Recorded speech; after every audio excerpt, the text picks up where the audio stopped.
आइए, शिशुपाल वध में अभी आपने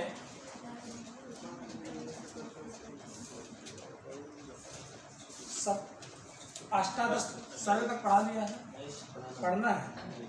आइए, संकुल युद्ध वर्णन लिख लीजिए। अष्टादश सर्ग का नाम क्या है? संकुल युद्ध वर्णन। संकुल युद्ध वर्णन।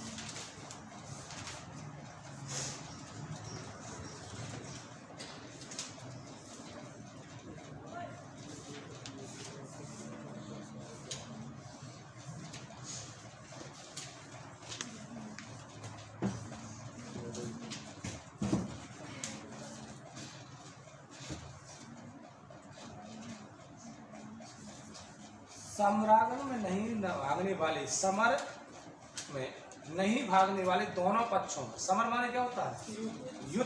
युद्ध क्षेत्र में ना भागने वाले दोनों पक्षों के सैनिक परस्पर युद्ध में जुट गए। पैदल से, घोड़ों से, हाथी से तथा रथी से भिड़ गए।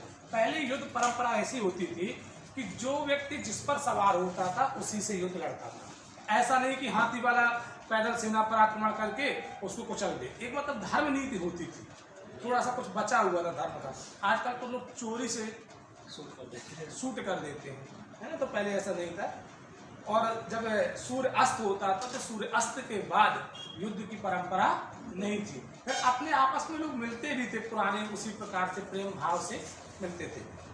हिनहिनाहट तथा युद्ध भेदी का महाघोष सब मिलकर अव्यक्त सत्ता में मनोलीन हो गए, अर्थात इनकी ध्वनि का पृथक पृथक ज्ञान नहीं हो रहा था। कोपाविष्ट दो वीर परस्पर मलयुद्ध कर रहे थे। बंदीजन उत्साह वर्धनार्थ योद्धाओं का नाम ले लेकर उनकी वीरता की प्रशंसा कर रहे थे।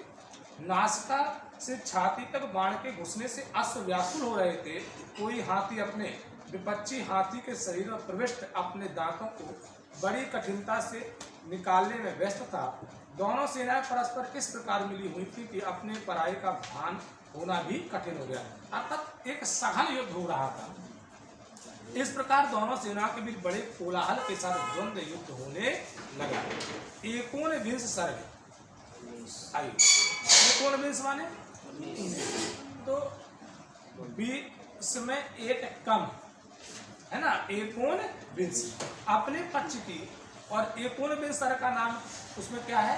द्वंद्व युद्ध वर्णन। नोट कर लीजिएगा, द्वंद्व युद्ध वर्णन।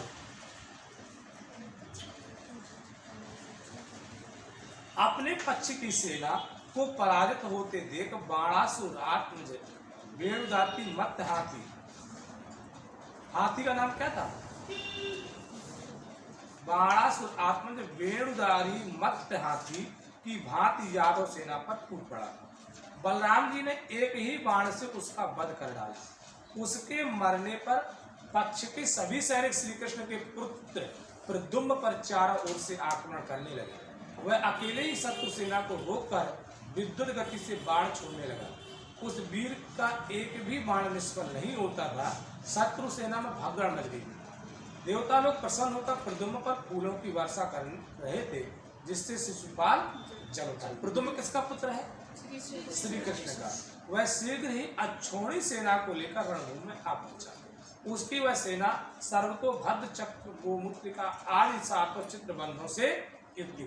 जो युद्ध लड़ने की जो कला होती थी, युद्ध की जो एक शैली, अगर आप लोगों ने एक मूवी आई होगी, उसका नाम था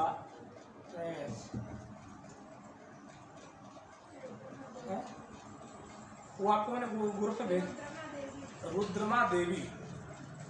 उसमें देखिएगा कि किस प्रकार से युद्ध लड़ने के लिए किस प्रकार से लेयर के रूप में सेना लगती थी। कभी गुप्त रूप से छुपे हुए सेना होती थी, कभी वृक्षों की आड़ में, कभी जंगलों में, इस प्रकार से सेना। और एक अभी हिंदी मूवी भी आई थी आपकी, जिसमें वो भगवान शिव की मूर्ति को उठा के हाथ में रख के, क्या नाम उसका? बाहुबली। उस पर भी देखिए युद्ध नीति के बारे में भी काफी उसमें चर्चा की गई है। तो उसकी यह सेना सर्वतोभद्र आदि शिशुपाल द्वारा असंख्य हाथी, घोड़ों और वीरों का संहार किया गया। शिशुपाल की विजय सुनकर कौस्तुभ मणि तथा पीताम्बरधारी भगवान श्री कृष्ण अत्यंत दीप्यमान रथ पर चढ़कर युद्ध भूमि पर आ पहुंचे। अभी तो सेना युद्ध पर लड़ रही थी, लेकिन जब पता चला कि शिशुपाल इस प्रकार से सेना का संहार कर रहा है, तो भगवान श्री कृष्ण भी अपने रथ पर आरूढ़ चढ़कर वहां पर पहुंचे। कहां पर? युद्ध भूमि पर। उसके आते ही आकाश शंख ध्वनि से गूंज उठा। उन्होंने एक ही बाण से सेना व्यूह को नष्ट कर दिया। शिशुपाल पक्ष के वीरों का उन्होंने तीक्ष्ण बाणों से वध कर डाला। उस समय कोप विष्ट होकर कृष्ण ने अनगिनत बाणों से आकाश को आच्छादित कर दिया। 20 सर्ग का नाम क्या? 20 का शिशुपाल वध, क्योंकि शिशुपाल वधम महाकाव्य में कितने सर्ग हैं? अंतिम में तो वध करेंगे, पता चलेगा ये हम वध ना कर तो कहाँ जाए, है ना। तो अगर कोई पूछे थे कि शिशुपाल का वध कौन से सर्ग में है, कम से कम बिना देखे सुने 20वां सर्ग आप तो मार सकते हैं। युद्ध में भगवान कृष्ण के अतिरिक्त पराक्रम न सह सकने के कारण शिशुपाल को अत्यंत क्रोध आया। वह निर्भय होकर श्री कृष्ण को युद्धार्थ ललकारने लगा। युद्धार्थ माने युद्ध के लिए। उसके बाणों ने गगन को आच्छादित कर दिया। उसने धनुष टंकार कर सेना के सहित श्री कृष्ण को अपने बाणों से ढक दिया। उसके निकल भागने का कोई उपाय नहीं था। तत्पश्चात श्री कृष्ण ने अपने धनुष को शिशुपाल पर लक्ष्य करके क्षण मात्र में ही उसके सभी बाणों को काटकर भूमि पर गिरा दिया। इससे यादवों की सेना में उल्लास भर गया। वे इतनी शीघ्रता से बाणों को छोड़ते थे कि उपस्थित सैनिकों की दृष्टि उन पर टिक नहीं पाती। शिशुपाल ने माया द्वारा श्री कृष्ण पर विजय पाने की इच्छा से क्रमशः स्वप्नास्त्र, नागास्त्र तथा आग्नेयास्त्र का प्रयोग किया। अगर आपने देखा होगा तो वर्तमान में पहले इस प्रकार से अस्त्र चलते थे, आज भी हैं। पृथ्वी 1 मिसाइल, पृथ्वी 2, पृथ्वी 3, पृथ्वी 4, पृथ्वी 5 बनती है ना, ऐसे मिसाइल। तो कभी कभी भारत की जो मिसाइल है भाई साहब, वो रास्ता भटक के पड़ोसी देश में गिर जाती हैं। तो उन्होंने कहा कि आपके देश की मिसाइल हमारे यहाँ कैसे आ गई। तो ये तो तुम्हें सोचना चाहिए कि तुम्हारे यहाँ जो लगा हुआ सिस्टम है चाइना का, ये नहीं बता पाया कैसी घुसी है। पहले के समय पर भी अस्त्र होते थे, आज के समय भी इसी प्रकार के अस्त्र है। तो मतलब तुम्हारे यहाँ जो सिस्टम जो आपके यहाँ होना चाहिए था, टेक्नोलॉजी चीन के लिए हो, कुछ काम ना किए, घुस के चलाए, तुम्हें रतिया में ना पता चला, सुबह पता चला दोबारा। कौस्तुभ मणि गरुणास्त्र तथा वर्णास्त्र द्वारा उसके सभी प्रयोगों को निष्फल कर दिया गया। इस प्रकार जब शिशुपाल के सभी अस्त्र एवं उपाय विफल हो गए, तब वह श्री कृष्ण को वचन रूपी बाणों से विकट करने लगा। अब गाली गाली देना शुरू किया। पहले कुछ लोग होते हैं मोहल्ले वाले, देखो आप झगड़ा होता भाई साहब, ऐसे व्यंग छोड़ते हैं। अंत में श्री कृष्ण भगवान ने सुदर्शन चक्र से उसका सिर काट डाला। देवताओं ने प्रसन्न होकर पुष्प वृष्टि की। राजाओं ने विस्मित नेत्रों से देखा कि शिशुपाल के देह से निकलकर प्रकाश से आकाश में सूर्य की शोभा को फैलाता हुआ तेज भगवान श्री कृष्ण के शरीर में प्रविष्ट हो गया। श्री कृष्ण ने गीता में कहा भी है कि जो भी व्यक्ति है वह सब मुझसे ही उत्पन्न हुए हैं और मेरा ही अंश है। ये संसार में जो कुछ आप देख रहे हो ये सब मुझसे ही व्याप्त है। और इसलिए जिस संसार में जिनको तुम सोच रहे हो ना, तुम उनको मार दोगे तो कोई किसी को मार नहीं पाता। आत्मा तो किसी से ना मारा जाता है और ना मारा जाएगा। आत्मा कौन शब्द है? पुल्लिंग, ठीक है ना। तो नैनम छिन्नन्ति शस्त्राणि नैनम दहति पावका। तो ये आत्मा है, ना तो किसी शस्त्र से काटी जा सकती है, छेदी जा सकती है। नैनम छिन्नन्ति शस्त्राणि ना पावका, और ना ही अग्नि इसको क्या कर सकती है? जला सकती है। और ना ही जल इसको गीला कर सकता है, और ना वायु इसको सुखा सकती है। तो आत्मा तो ऐसे, तो जैसे इसकी आत्मा निकली तो भगवान श्री कृष्ण पर।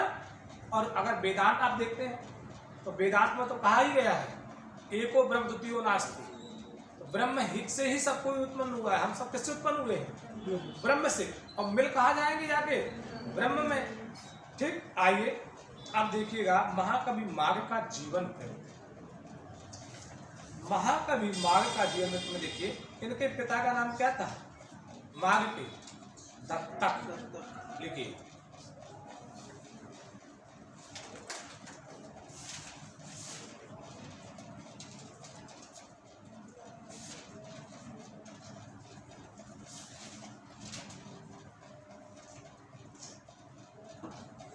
प्रभावक चरित्र के आधार पर माघ की जन्मभूमि श्रीमाला या भीनमाल है। नोट करिए पहले। इस समय वह स्थान राजस्थान अंतर्गत सिरोही की एक तहसील है।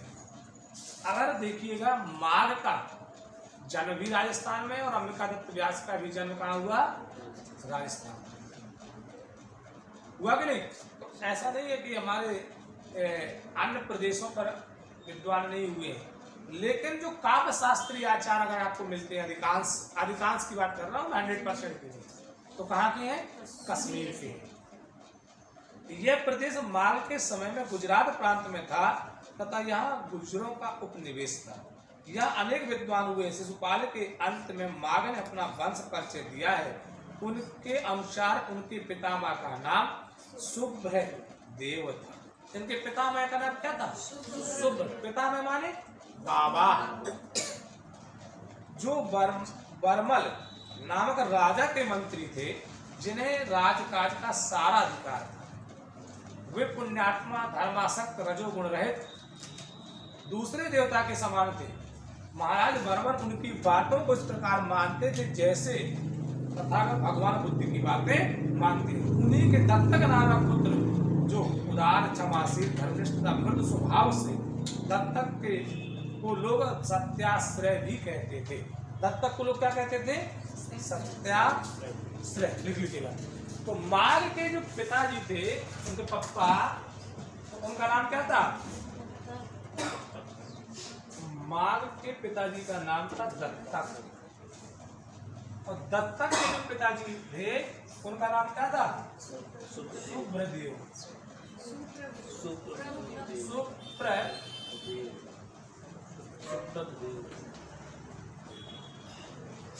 और सुप्रभदेव किसके आश्रित कवि थे या मंत्री थे? कवि नहीं कह सकते, मंत्री। किसके? वर्मल। और दत्तक का दूसरा नाम क्या था जिसको लोग प्रेम से कहते थे? लिख लीजिएगा, सत्याश्रय। इसलिए कहा गया है वो सत्याश्रय क्योंकि सत्य का आश्रय। आकर कभी झूठ नहीं बोलते थे, मिथ्या भाषण नहीं करते थे, इसलिए इनका दूसरा नाम क्या पड़ गया? सत्याश्रय। कौन संधि होगी सत्याश्रय? बिल्कुल दिखा देना। पुरानी।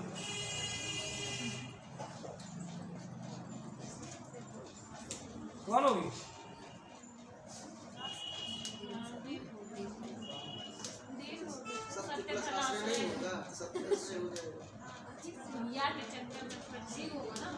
क्या होगा? हम कहाँ कुछ बोले? हाँ, तुम तो हमने कहा कुछ कहा। और तुम कह रहे हो सती? सती नहीं होगा। सत्य प्लस आश्रय, सत्याश्रय। कल पढ़ाए इसलिए पूछा भी है। जो पढ़ाते वही पूछते हैं, ज्यादा नहीं पूछते, क्योंकि पता चल ज्यादा पूछे तो दिक्कत हो जाए। ठीक? हाँ, कुछ लोग कल भंडारा खाए होंगे, तो समझ में नहीं आ रहा होगा। अब भाई नहीं कोई पहुंचा तो हम क्या करेंगे? समय से भाई भोजन के समय में बता दिया, उतने टाइम किसी का भोजन बनता भी नहीं है। वे आइए, उन्हीं के पुत्र माघ ने शिशुपाल वध नामक ग्रंथ की रचना की, जिसमें भगवान श्री कृष्ण का पवित्र चरित्र वर्णित है, जिसमें प्रत्येक सर्ग की समाप्ति में श्री शब्द का प्रयोग किया गया है। आपको एक प्रश्न ये पूछेगा कि शिशुपाल वध की समाप्ति पर प्रत्येक सर्गांत में किस शब्द का प्रयोग किया गया? श्री का।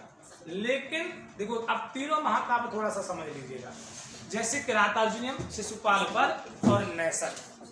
ठीक?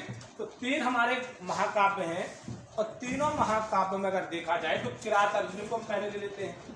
किसको लेते हैं? किरात। तो किरात की शुरुआत किससे होती है? श्री शब्द से, और अंत लक्ष्मी से होता है। ठीक है? अब आता है शिशुपाल। तो इसमें शुरुआत में कोई ऐसी बात है नहीं है? नहीं है ना? है? शुरू शिशुपाल, और श्री से ही अंत। श्री प्लस श्री, लेकिन नैसद की शुरुआत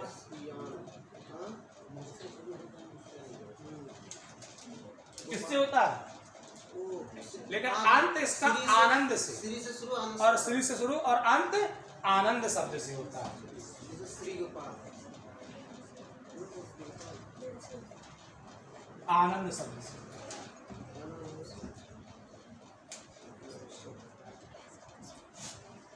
इसकी शुरू नहीं होती शास्त्री से, नहीं शुरू नहीं होता, आनंद से समाप्ति होती है, बस शुरू नहीं होती, आनंद से समाप्ति होती है। तो ये पीछे का भाग लिख दिया, आगे का इसमें कुछ ना है, लिख लीजिए इसको पहले।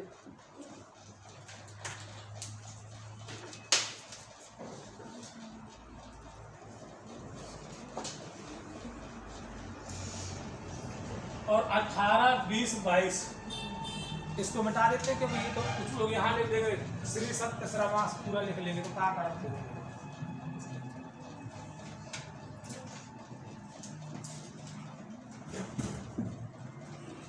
क्योंकि समय से रहेंगे ना थोड़ा सा, क्योंकि हमारी क्लास लेट नहीं रहती, हम समय से पहले आए थे 1 मिनट,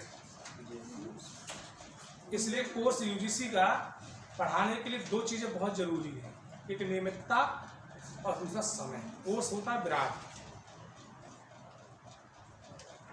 आइए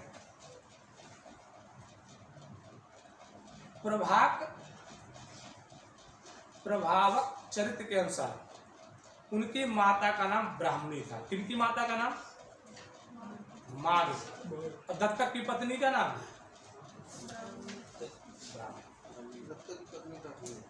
ठीक है। हाँ, अगर कोई ये पूछ दे कि सुब्रदेव की बहू का नाम, तो रक्त संबंध अगर पढ़े होंगे पता चले कुछ लोग कंफ्यूज हो जाए कि ये कौन सी बात कह दी इन्होंने नई वाली। नई नहीं है, मतलब बात वही है, लेकिन थोड़ा समझ में ठीक है। आइए, अर्थात पिता दत्तक ने अपने पुत्र माग की अंतिम अवस्था में द्रव्याभाव की बात ज्योतिषियों से जानकर भविष्य के लिए पर्याप्त धन संपत्ति दे दी। तो मैं आपको बात इसलिए भी इस लाइन को अंडरलाइन कर लीजिएगा, अगर आपके भाग्य में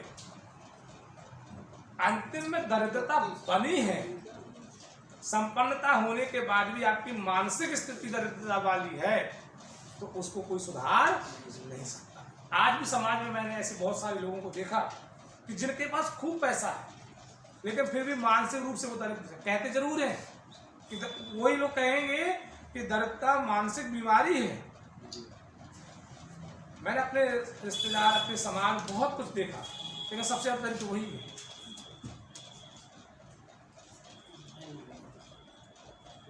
तो ये इनके साथ भी आया कि भविष्य के लिए उन्हें पर्याप्त धन संपत्ति दे दी, साथ ही हृदय ज्ञान अंधकार के निवारणार्थ कुलोचित विद्यादान के द्वारा उन्हें सर्वगुण संपन्न बना दिया, जिससे वह अपने अप्रतिम तेज से भाषित हो। यहाँ उनके शतायु होने का उल्लेख है।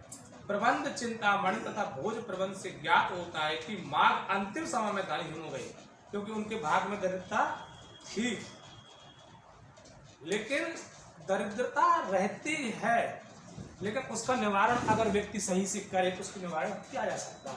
लेकिन कुछ लोग होते हैं कि घर में पैसा हो चाहे ना हो, अगर जितना आया पर्याप्त खर्च करना होगा, दरिद्रता कभी जाएगी। आपको उस हिसाब से मैनेजमेंट, जैसे कुछ लोग होते हैं कहीं निमंत्रण खाने जाए, मैंने प्रयाग संगम क्षेत्र में देखा, भंडारा में खाते भी हैं और पैक भी करा देते हैं, तो दरिद्रता तो है मानसिक। और हो सकता है कि गर्मी के समय में चल रहा भंडारा, अगर आपने सब्जी पैक करा के ले आए, फ्रिज नहीं होगा तो खराब ही हो जाएगी। लेकिन कुछ लोग होते हैं वो संग्रह करते रहते हैं, कुछ लोग पैसे का संग्रह करते रहते हैं। अगर आपने कानपुर वाला केस देखा, बेचारे ने इतना संग्रह किया पैसे का, एक छापा लगा, सब सरकार उठा के पैसा लेके चला। सुने कि नहीं सुने होना, नाम जरूरी हम बताओ। प्रबंध चिंतामणि तथा भोज प्रबंध से ज्ञात होता है कि माघ अंतिम समय में धनहीन हो गए। चंदन करिए, महाराज भोज द्वारा प्राप्त 3 लाख रुपए भी उन्होंने याचकों को दान कर दिए। महाराज भोज ने सोचा कि हमारे गुरुजी गरीब हैं, तो गुरुजी कुछ पैसे ही से दे दिया जाए। लेकिन भाई साहब गुरुजी तो और महान थे, उन्होंने याचकों को दान कर दिए। लेकिन आजकल के गुरु जी वो कह रहे ना, 3 लाख में 6 लाख दिया, कमी पड़ा होगा, और दान तो कहा दबा के रख रहे, तो चौनी ना दिया, ये स्थिति है। तो इनके 2 बातें स्पष्ट है कि एक तो यह है कि अति उदार, अति उदार कौन समझे बेटी, आप बताओ इसमें। हाँ, अभी आना जी बता देना, ठीक है। एवं दानी थे, दूसरे वृद्धावस्था धनाभाव के कारण दुखमयी रही, उन्होंने धन का अपव्यय नहीं किया। प्रत्युदान दान आदि सत्कर्म में, बेटी दान आदि में कौन सा है, दिखाई दे रहा है? जैसे कुछ लोग कहते हैं आप ऐसे समझ में आवत है, हिंदी में संधि दिखा रहे हैं, संस्कृत में दिखाना चाहिए, हिंदी बता रहे हैं सब। वे किया माघ काव्य में विष्णु के अवतार भगवान श्री कृष्ण एवं श्री की अन्यत्र प्रतिष्ठा होने से स्पष्ट है कि माघ वैष्णव थे। अब ये भी प्रश्न जानते रहिए कि माघ किस संप्रदाय को मानते थे, वैष्णव संप्रदाय को। बेटी आगे आ जाएगी, सबसे आगे कुर्सी खाली है तुम्हारे लिए, आगे कोई बैठता नहीं है। कुछ लोग आगे विस्तार जब खाएंगे इससे कहीं उठा तो ना है तो। अब तो नवरात्रि समाप्त हो गई होगी ना, तो भर पेट खाने को मिल रहा होगा। सारी देवियां खाली है, सारी देवियां खाली, नवरात्रि समाप्त नहीं हुआ। आइए, उन अनेक श्लोकों से गौतम बुद्ध के प्रति भी उनकी बड़ी श्रद्धा व्यक्त होती है। अन्य धर्मों की उत्तम बातों को ग्रहण करने में उन्हें तनिक भी संकोच नहीं था। और ऐसा नहीं है कि ये वैष्णव थे तो दूसरे धर्मों की इन्होंने उपेक्षा की है, तो ऐसा नहीं था। इन्होंने और भी धर्मों को माना है, लेकिन इन्होंने जैसे कहते हैं ना कि भाई मैं अपने धर्म को मानता हूँ लेकिन मैं दूसरे धर्म का अपमान नहीं करता। तो ऐसा नहीं कि दूसरे धर्म की उपेक्षा कर रहा हूँ, लेकिन मैं अपने धर्म को मानता हूँ। स्वाभाविक है कि व्यक्ति को अपने धर्म को मानना चाहिए और अपने धर्म पर चलना चाहिए।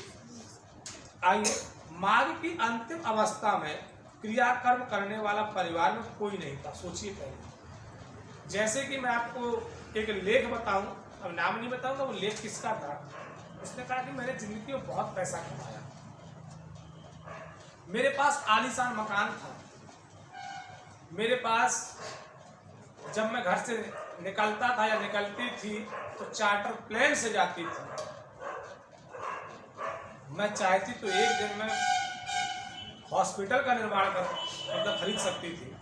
मैं चाहते तो मेरे साथ 10 से 20-25 लोग चलते थे और मेरे पास इतने कमरे थे, इतने 5 स्टार होटल थे कि मैं चाहते तो किसी में भी रह सकते। लेकिन अंतिम समय में हमको हॉस्पिटल का वो बेड और एक चेयर मिली, और जिसमें मेरे पास इतने कपड़े थे, इतने वस्त्र थे, लेकिन उन वस्त्रों का भी कोई महत्व नहीं था।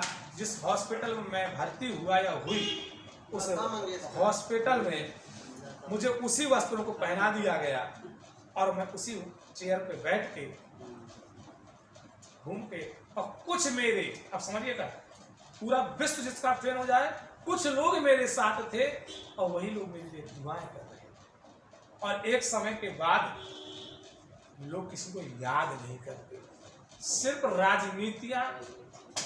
राजनीतियों के बस लोग लोगों को याद करते हैं। ये भी यथार्थ सत्य है, लोग लोगों को भूल जाते हैं। दौलत कमा रहे हो, किस लिए कमा रहे हो इतनी ज्यादा? 1-2 प्रसंग तो मैंने देखे कि दौलत तो खूब कमाई, लेकिन पता चला कि लड़के जब बड़े हुए ना, कह रहे बाहर वाला कमरा पापा आपका है, वही मम्मी पापा रहे ना, बदबू आ रही है, नहाए नहीं है 3 दिन से। अब लड़की जब शादी हुई, बहू घर में आई तो वो बहू बता, मम्मी पापा नहाते नहीं, बदबू आ रही, बाहर वाले कमरे में जाओ। और ज्यादा हुआ अनाथालय भिजवा दिए। माघ ने भी कहा कि अंतिम अवस्था, माघ बड़े उदार व्यक्ति थे, समझते थे इस भौतिक जगत को कि कुछ है नहीं संसार में, इसलिए पाप होता है। माघ माने पाप रखना, आग भी बताया, आग हमारे लिए पाप होता है, अनग हमारे होता, वहाँ गीता में लिखा भी है।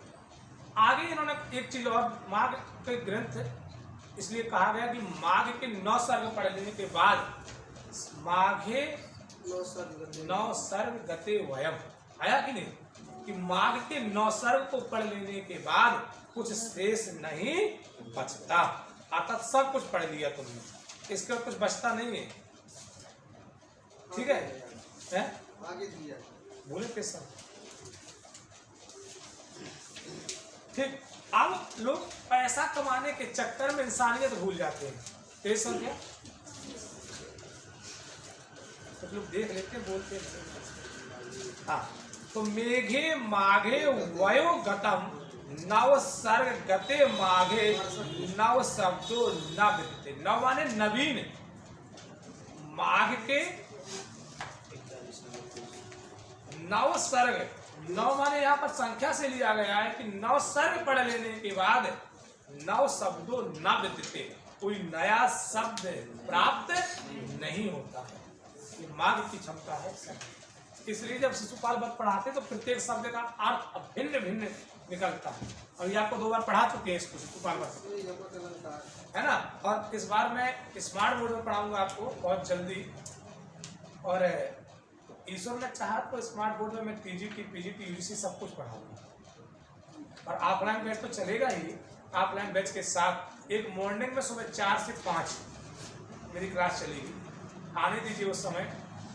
तो मैंने आपसे कभी कहा था कि मैं सुबह 4 बजे से 5 बजे ही पढ़ाऊंगा संस्कृत, तो लोग वही बिस्तर से पढ़ेंगे और हम स्मार्ट बोर्ड से पढ़ाएंगे। तब आपको लगेगा कि शरीर में कितनी क्षमता होती है।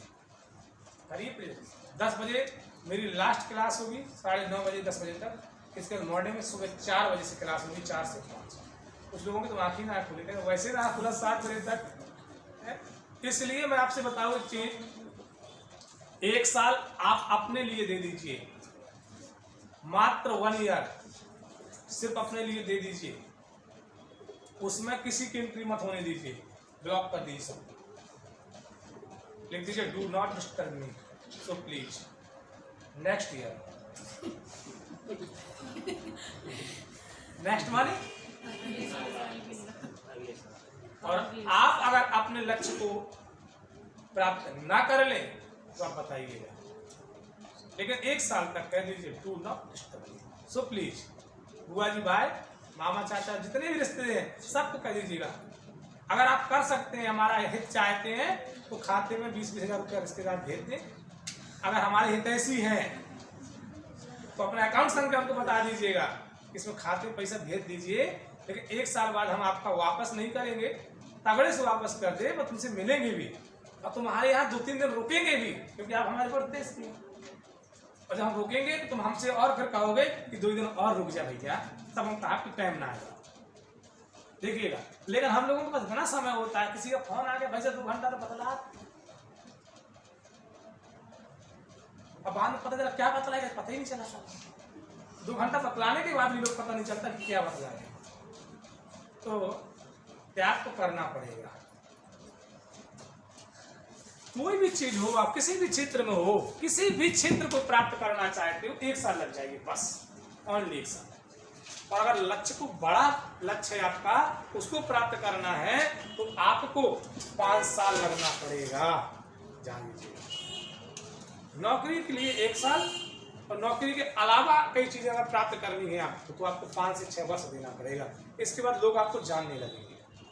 अगर 10 से 15 साल दे दिया तो लोग आपको पूजने लगेंगे, और अगर आपने 25-30 वर्ष दे दिया तो लोग आपको अपना इष्ट मानने लगेंगे। आप सोचिए पहले कि आप लगातार 15 साल तक प्रवक्ता यूजीसी पढ़ाते रहे, 15-20 साल हो जाएगा, तो लोग कहेंगे यार फलाना को टीचर से पूछ ले यार, वो सब जाना तो बात, वो बताया दे कौन सी कार्य का प्रश्न आए। क्यों? क्योंकि उसका 15-20 साल का अनुभव हो जाता है, और ये बता देगा फलानी पुस्तक में ये लिखा है, रेफरेंस दे देगा बिना पुस्तक के आपको। क्यों? जैसे अभी उतना तो नहीं जानते, लेकिन हम आपको थोड़ा बहुत रेफरेंस देते हैं, उस पुस्तक में ये है, उस पुस्तक में ये है, यहाँ ये लिखा है, वहाँ वो